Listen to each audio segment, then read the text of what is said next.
Então você quer saber como programar o sensor giroscópio no Spike Prime da LEGO Education. Eu sou o Prof. TTT e você vai aprender hoje junto comigo.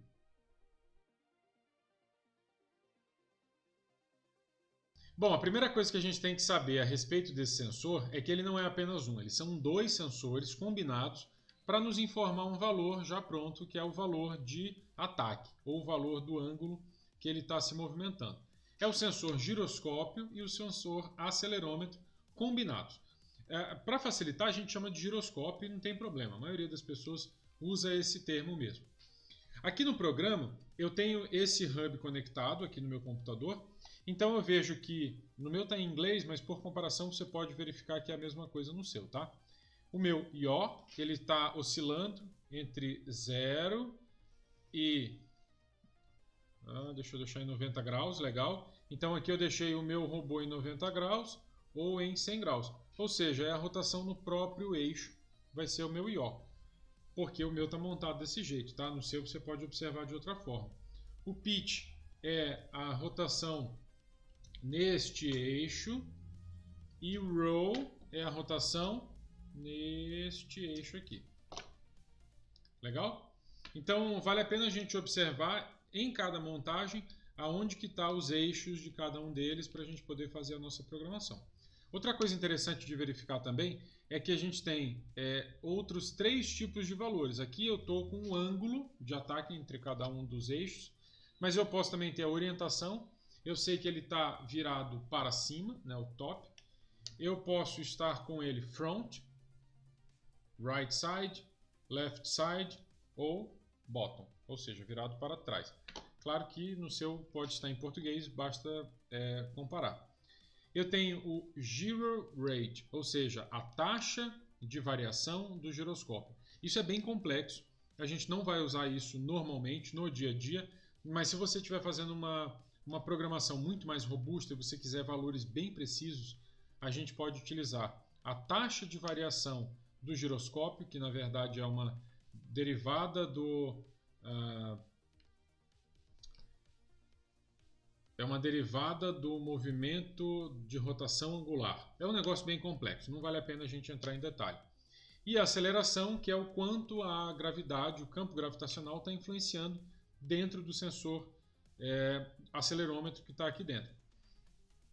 Bom, é só por curiosidade que eu falei isso, tá? O que a gente vai usar hoje são os ângulos e eu quero fazer o meu robô ir para frente, fazer um ângulo de 180 graus, vai para frente, faz um ângulo de 180 graus e você vai ver o porquê é interessante a gente utilizar o sensor giroscópio ou giroscópio mais acelerômetro para cumprir esse desafio.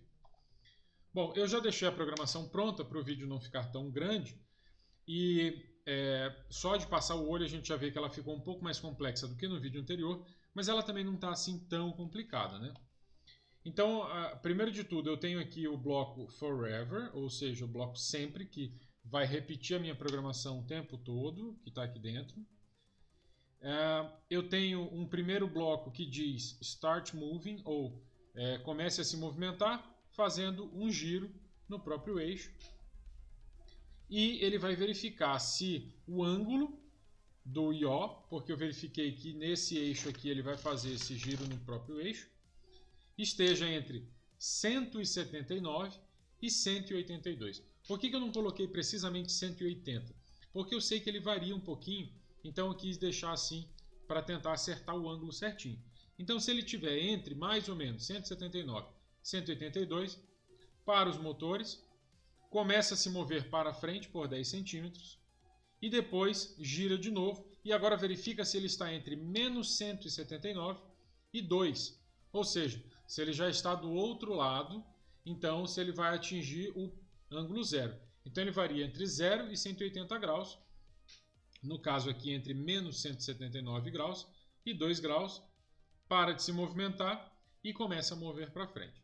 Eu já testei esse programa antes de começar o vídeo, eu sei que ele vai funcionar, mas o mais legal de mostrar nesse vídeo é que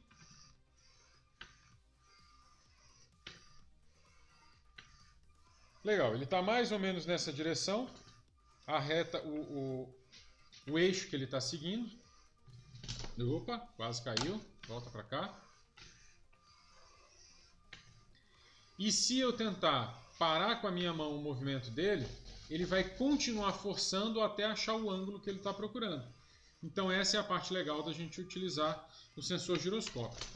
Mas eu devo alertar a você que os giroscópios, todos os giroscópios e acelerômetros, todos esses sensores, sofrem com um efeito chamado drifting, que é um efeito inercial que existe aqui dentro desse dispositivo.